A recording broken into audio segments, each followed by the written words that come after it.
My name is Claire Donovan. I'm 36 years old, and I learned that a gift can look beautiful on the outside and still carry something cruel enough to change a family forever. That afternoon, my daughter came home much earlier than she was supposed to. I heard the front door open, then a tiny sound from the hallway. Not a scream, not even a sob. Just the kind of broken breathing a child makes when she is trying too hard to be brave. When I turned around, she was standing there with her winter coat still on, her eyes swollen from crying, and a silver-wrapped box pressed against her chest. She did not run to me first. She held the box out like it was too heavy for her small hands, even though it was barely bigger than a shoebox. I asked what happened, but she only shook her head and whispered that they told her to give it to me and not let me overreact. That was the moment my stomach went cold.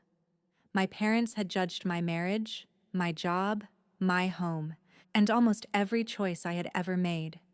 But using my child as a messenger was something different. I sat her on the couch, checked her face, her arms, her hands, and promised her she was safe. Then I opened the box. At first, I could not understand what I was seeing. Then I saw the torn pieces, the red marks, the note folded underneath, and something hidden inside that should never have been near a child. I reached for my phone before I even called my husband.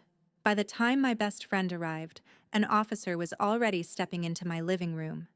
And just when I thought the worst part had been discovered, my husband came home, froze at the doorway, and stared at the person standing beside me.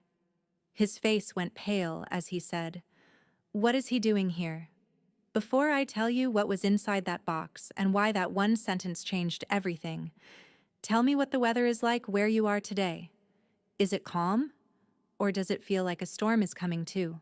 Stay with me until the end, because this is the story of the day I stopped trying to keep peace with people who were willing to scare my child to control me. To understand why I did not treat that box like a simple family misunderstanding, you need to understand the kind of house I came from.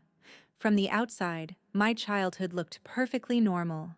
We had a clean home in a quiet neighborhood outside Madison, Wisconsin, family photos on the hallway wall, church clothes on Sundays, and parents who knew exactly how to smile when other people were watching. My father, Victor Whitaker, had been a deputy sheriff for more than 20 years, and he carried that voice home with him every night. He did not ask questions. He gave orders. My mother, Marlene Whitaker, worked as a school secretary before she retired, and she had a talent for making every cruel thing sound reasonable. If my father raised his voice, she would say he was just worried. If he insulted me, she would say I was too sensitive. If I cried, she would remind me that some daughters had it much worse. I grew up learning that peace in our house meant silence from me. When I became an adult, I thought distance would fix everything. I built a life they did not choose for me, and that alone felt like betrayal to them. I became a pediatric occupational therapist because I loved helping children feel safe in their own bodies again. My father said it was not a real career. He wanted me to go into law, marry someone with a title, and stay close enough for him to keep one hand on every decision I made. When I married Ethan, my father acted like I had thrown my life away. Ethan was not flashy, not wealthy, not the kind of man my parents could brag about at dinner. He was steady, kind, and patient, which were exactly the things I had spent my life needing. My parents hated that they could not intimidate him easily. After our daughter Harper was born, their control shifted from me to her. Suddenly, every visit came with comments. Her school was too ordinary. Her clothes were too casual. Her bedtime was too flexible. Her art classes were a waste of time. My mother would smile at Harper and say sweet things, then whisper to me that I was raising her to be soft. My father liked to say a child needed structure, but what he really meant was obedience. By the time Harper was 6, I had reduced contact with them as much as I could without starting a war. They could see her on holidays, sometimes on birthdays, always with me or Ethan nearby. They were never allowed to take her overnight. They were never allowed to pick her up from school, and they were never allowed to discipline her. For a while, that arrangement worked, mostly because my parents still cared about looking like good grandparents. Then, Ethan received a job offer in Denver. It was the kind of opportunity families pray for. Better pay, better schedule, a safer neighborhood near good schools, and a chance for Harper to grow up somewhere new without my parents hovering over us. We told my parents at a Sunday dinner, thinking they would be disappointed but polite. My mother went quiet. My father put down his fork and stared at Ethan like he had committed a crime. Then he looked at me and said, "You do not get to take my granddaughter away just because your husband got lucky." I remember Harper freezing in her chair. I remember Ethan reaching under the table for my hand, and I remember realizing that my father had not said our daughter. He had not even said your daughter. He said my granddaughter, like Harper was something he owned.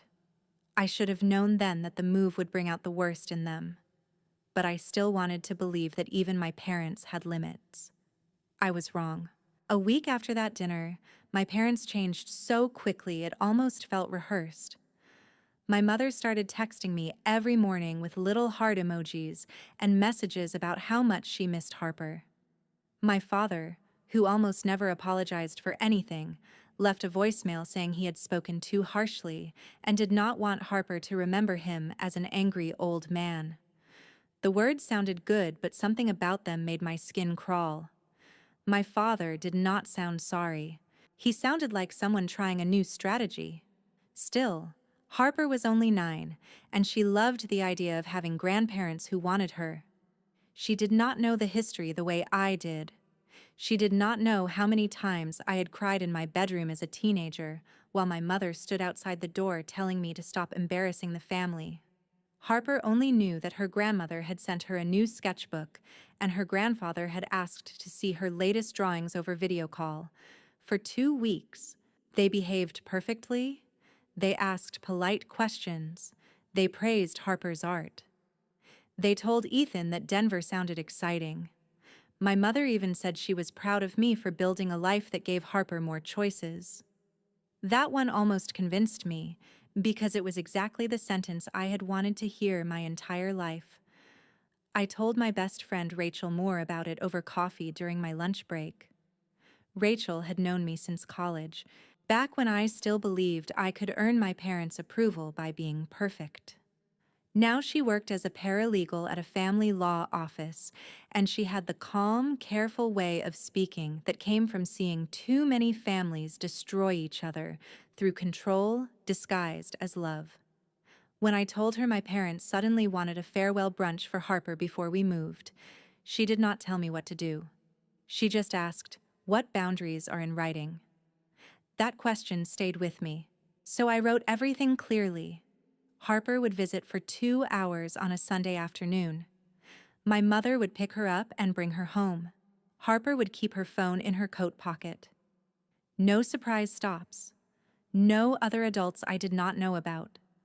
No conversations about court, custody, or trying to convince Harper not to move. My mother agreed to every condition in a text message. My father sent a thumbs-up emoji, which was so unlike him that Ethan read it twice and said, "I do not like this." I did not like it either, but Harper was excited.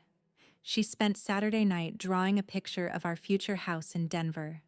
In the picture, Ethan was holding a toolbox, I was holding a coffee mug, and Harper was standing between us with a huge smile and purple mountains behind her.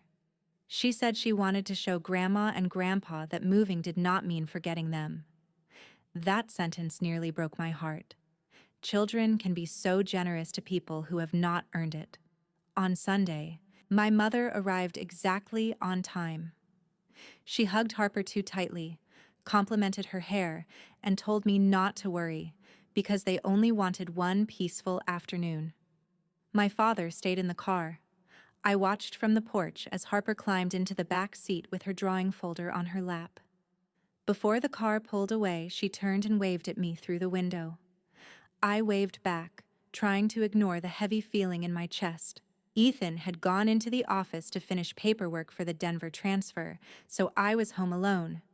I kept my phone beside me while I folded laundry and answered emails. At first, my mother sent one photo of Harper sitting at their kitchen table with a plate of pancakes. Harper looked a little stiff, but she was smiling. I replied, "Looks fun. Please remind her to text me if she wants to."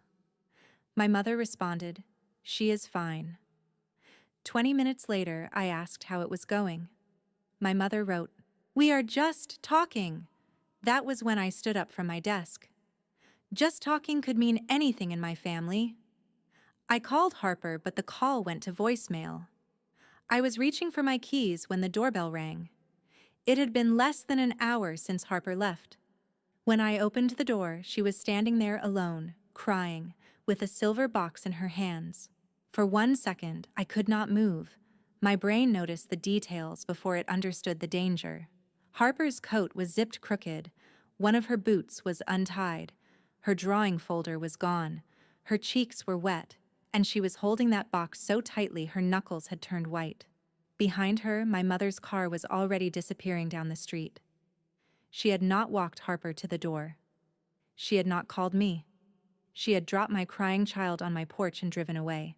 I pulled Harper inside and locked the door. She stood in the entryway like she was afraid to step any farther, and that scared me more than the tears. Harper was a sensitive child, but she was not dramatic. She did not cry for attention. If she was shaking like that, someone had made her feel unsafe. I knelt in front of her and kept my voice soft. I asked if anyone had touched her, if she was hurt, if she needed a doctor. She shook her head no, but her eyes kept going back to the box. Finally, she pushed it toward me and whispered, "They said this was for you. They said not to open it until I got home." I asked who said that. She swallowed hard and said, "Grandpa." Then she added, "Grandma said you might get upset because you do not like hearing the truth." I felt something inside me go very still. I took the box and set it on the table by the couch, but Harper grabbed my sleeve before I could open it. She said, "Mom, they were talking about me like I was not there." I sat beside her, wrapped a blanket around her shoulders, and told her she could tell me slowly. She said the brunch started normally. Pancakes, orange juice, questions about Denver. Then my father asked if she really wanted to move or if Ethan and I had made her say that. Harper told him she wanted to be wherever her parents were. My father did not yell, which somehow made it worse. He leaned close and told her sometimes children do not know when their parents are making selfish choices. My mother told Harper that staying near family was more important than following a job. Harper said she tried to change the subject by showing them the picture she had drawn of our new house. That was when my father stopped smiling. He asked why she had drawn mountains instead of grandparents. Harper told him because the picture was about Denver. My mother took the drawing folder from her and told her she was too young to understand how much she was hurting people. Then my father left the room with the folder. Harper said she heard paper tearing from the hallway. When he came back, he was holding the silver box. My mother had already put Harper's coat on her. My father placed the box in Harper's hands and said, "Give this to your mother. Tell her not to overreact. Tell her this is what happens when people forget where they belong." Harper began crying in the car, but my mother did not comfort her. She only said, "Your mother needs a wake-up call." Then she dropped Harper at the curb and drove away. I wanted to scream. I wanted to call my mother and demand answers. But Harper was looking at me like my reaction would decide whether she was safe, so I did the hardest thing a mother can do when her child has been hurt. I stayed calm. I told Harper she had done nothing wrong. I told her adults should never use children to deliver scary messages. I told her the box could wait until she felt ready. She nodded, but she kept staring at it. Then she said, "I think there is something bad inside." I texted Rachel with one hand, "Please come now. Something happened with my parents." Then I moved the box to the kitchen counter, away from Harper, and took a slow breath. The wrapping was neat, almost elegant, silver paper with a white ribbon. That made it feel even more disturbing. Cruelty should not come dressed like a present. I untied the ribbon first. Harper buried her face in the blanket. I peeled back the paper. Inside was a white cardboard box. On top sat a folded note with my name written in my father's blocky handwriting. Under the note, I saw torn paper, red marker streaks, and the corner of Harper's drawing. Then I heard a faint beep from inside the box. Soft, steady, and wrong. I told Harper to stay on the couch and not touch anything. My voice sounded calm, but my hands were shaking so badly I had to put the box down. I took photos before moving the contents, because somewhere deep inside me, a practical part of my brain knew this was evidence. The first thing I lifted out was Harper's drawing, or what was left of it. My father had torn it into strips, then placed the pieces back in the box like a puzzle he wanted me to suffer through. The part with Ethan's face was ripped away. The part with me had red marker across the mouth. Harper's little drawn body was cut out completely and placed at the bottom, separate from us. I had seen controlling behavior my whole life, but seeing it aimed at my child made my chest burn. Under the paper was Harper's stuffed rabbit, the one she had accidentally left at my parents' house 3 months earlier. She had asked about it twice, and my mother said she could not find it. Now it was in the box with its belly sliced open and sewn back together with thick black thread. Red marker had been scribbled around the stitches to look like blood. I heard Harper make a tiny sound behind me, and I turned the box so she could not see. That was when the beeping came again. I held the rabbit closer, pressed gently along the seam, and felt something hard inside. Rachel arrived as I was using kitchen scissors to cut the ugly stitches open. She took one look at my face and closed the door behind her without asking questions. I pulled out a small black device no bigger than a car key. Rachel stared at it and said, "Claire, that looks like a tracker." For a moment, the room tilted. A destroyed drawing was cruel. A threatening note was cruel. But a tracking device hidden inside my daughter's toy was something else. That meant planning. That meant they had wanted access to her location. That meant they were not just angry about the move. They were preparing to interfere. Rachel told me to put it down and photograph everything. Then we found the rest. At the bottom of the box were 3 printed photos. Harper walking through the school gate. Harper outside her Saturday art class. Harper standing beside Ethan's truck in the grocery store parking lot. None of those pictures had been posted online. None of them had been taken by us. Someone had followed my child. My ears started ringing, but I forced myself to unfold the note. It said, "Do not overreact. Harper belongs close to family. If you force this move, people will learn what kind of mother takes a child away from everyone who loves her. We have enough to prove you are unstable. Think carefully." I read it twice because my mind refused to accept that my own parents had put those words in a box and made my daughter carry it home. Rachel quietly took Harper into the next room and gave her headphones and a cartoon on low volume.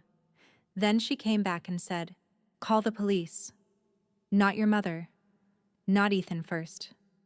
Police." I called the non-emergency line because there was no one breaking into the house at that moment. But I told them there was a threat involving a child, possible stalking, and a tracking device hidden in a toy. Saying those words out loud made me feel like I was describing someone else's life. The dispatcher told me an officer would come by. While we waited, Rachel helped me place everything on clean paper bags instead of plastic, because she said it was better for preserving items if anyone needed to examine them. She was not acting like my lawyer. She was acting like the only person in the room who could think clearly while my world cracked open. Harper asked once if she was in trouble. I went to her immediately, knelt down, and told her no. I told her the adults who scared her were the ones who had done something wrong. She whispered, "Grandpa said you would be mad at me if I cried." That sentence hurt worse than the note. I told her crying was her body telling the truth. When Officer Daniel Price arrived, he did not dismiss me the way I had feared. He asked to see the box, the note, the photos, and the device. His expression changed when he saw the pictures of Harper at school. He asked Harper a few gentle questions with me beside her. She told him about the brunch, the torn drawing, and my father saying her mother only listened when she was scared. Officer Price wrote that down slowly. Then came the knock at the door. It was not soft. It was 3 hard hits, like the person outside believed the door still belonged to him. I looked through the peephole and saw my father on the porch. His jaw was tight, his eyes cold. Before I could speak, he called through the door. "Claire, I know you called the police. Open up before you embarrass this family more than you already have." Officer Price stepped forward and told me to open the door only if I felt safe. Rachel took Harper down the hall. I opened it with the chain still on. My father looked past me, saw the officer, and smiled like this was all beneath him. He said he had come to explain a family matter. Officer Price told him to step back. My father did not. He said, "I am her father. I have a right to be here." That was the exact moment Ethan's truck pulled into the driveway. Ethan came through the door still wearing his work jacket, holding his keys in one hand and his phone in the other.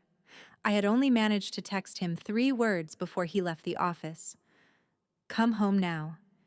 He expected to find me upset. He expected maybe a fight with my parents. He did not expect to find a police officer in our living room, Rachel standing near the hallway like a guard dog, and my father inside our house with that same smug expression he wore whenever he thought he had already won. Ethan stopped so suddenly the door nearly hit his shoulder. His face went pale, not angry at first, just pale. Then he looked at me and said, "What is he doing here?" The way he said it made every hair on my arms rise. I asked him what he meant. My father's expression changed for half a second, just long enough for me to know there was something I did not know. Ethan looked from my father to the officer, then back to me. He said, "Claire, he came to my job this morning." The room went quiet. Even my father stopped pretending to smile. Ethan told us that my father had waited for him in the parking lot outside his office. He had not shouted. He had not threatened him in a way that sounded obvious. That was never my father's style when witnesses might be nearby. Instead, he told Ethan that moving Harper to Denver would be a mistake, that courts cared about stability, and that a man with Ethan's past should be careful before dragging a child across state lines. My stomach dropped. Years earlier, Ethan had gone through anxiety after a construction accident on a job site. He had gotten help, recovered, and built a strong life.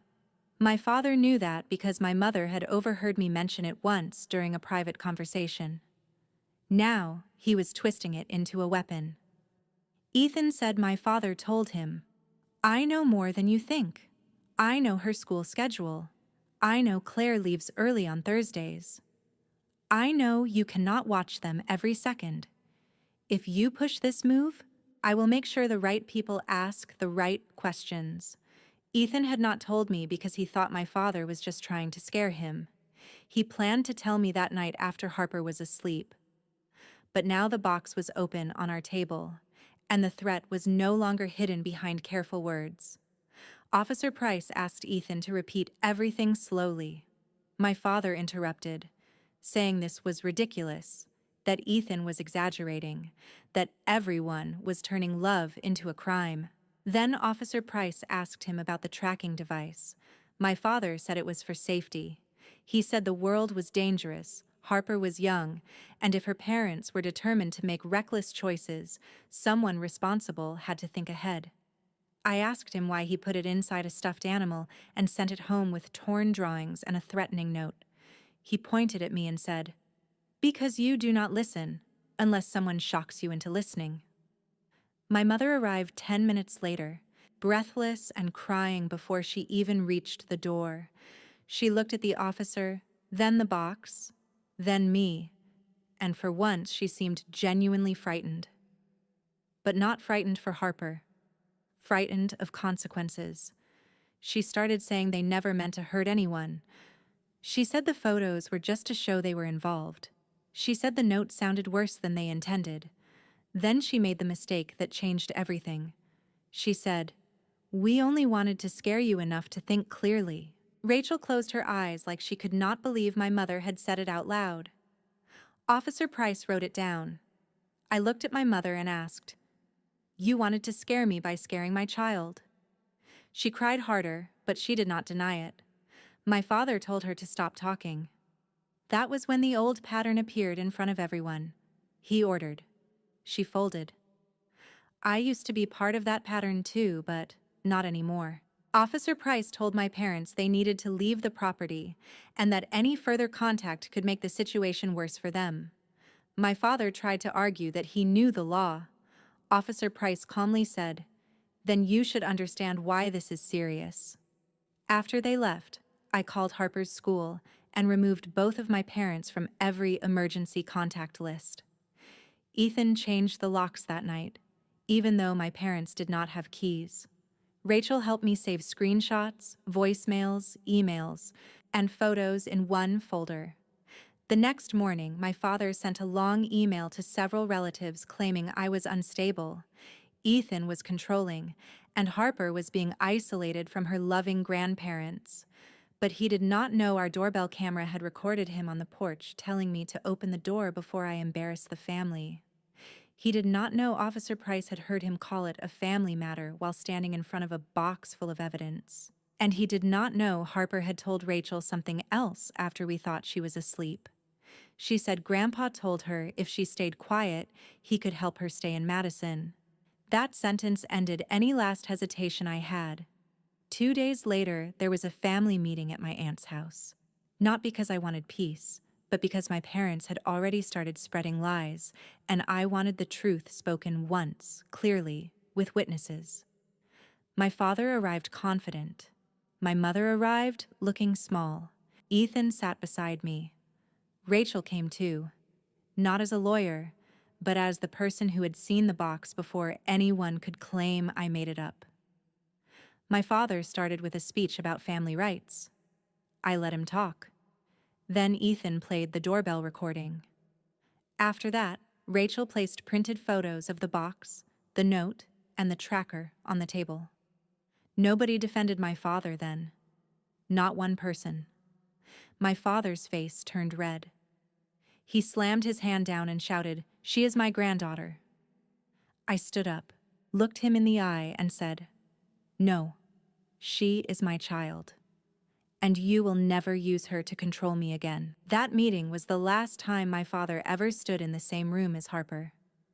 The next morning, Ethan and I filed for a temporary protective order with the help of a local attorney Rachel recommended. We brought everything: the note, the photographs, the tracking device, the doorbell recording, screenshots of my father's emails, the written statement from Officer Price, Ethan's statement about the parking lot threat, and, most painfully, my daughter's own account of what happened at the brunch. I hated that Harper's words had to become part of a file, but I reminded myself that protecting a child sometimes means documenting the truth, even when the truth hurts to read. The court granted temporary restrictions while the case was reviewed. My parents were not allowed to contact Harper, come to our home, approach her school, or send gifts through relatives. I expected my mother to beg. I expected my father to rage. What I did not expect was how quickly their perfect image began to fall apart. My father had spent years being the respectable retired deputy, the man neighbors trusted, the man other parents greeted at school events. But people look at you differently when they learn you hid a tracker in a child's toy. Harper's school was notified immediately. Her principal was kind but firm. My parents were removed from every pickup list, every event list, every emergency form. A staff member recognized my father's car from the photos and admitted he had seen it parked near the school more than once, even though my father had no reason to be there. That detail went into the file, too. My father tried to save himself by saying he had only been watching out for his granddaughter. But when concern looks like surveillance, it is not love. It is control. My mother tried a different approach. She sent messages through relatives saying she missed Harper, saying she had been pressured, saying she never meant for the box to be so frightening. For a few hours, that almost worked on me. Not because I believed her, but because daughters carry hope longer than they should. Then I remembered Harper standing in our entryway with shaking hands.